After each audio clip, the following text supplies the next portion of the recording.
Қазақ халқының ұлы ақыны Абай Құнанбайұлының 175 жылдығына арналған Ақмола облыстық сотының төрағасы Досжан Сарманқұлұлы Әміровтің бастауымен Ақмола облыстық соттар арасында Абайдың даналық сөздерін оқу бойынша өтіп жатқан эстафета челленджін ғылым таппай мақтанба өлеңмен бастаймыз. Ғылым таппай мақтанба, орын таппай баптанба, құмырланып шаттанба, ойнап босқа көлуге, 5 нәрседен қашық бол, 5 нәрсеге асық бол.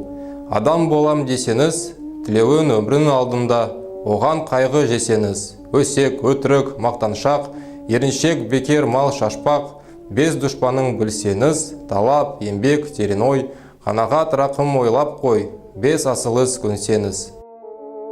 Аталған эстафета челленджін біз Жарқайың аудандық сотының қызметкерлері басқа аудандардағы әріптестерімізге жолдаймыз.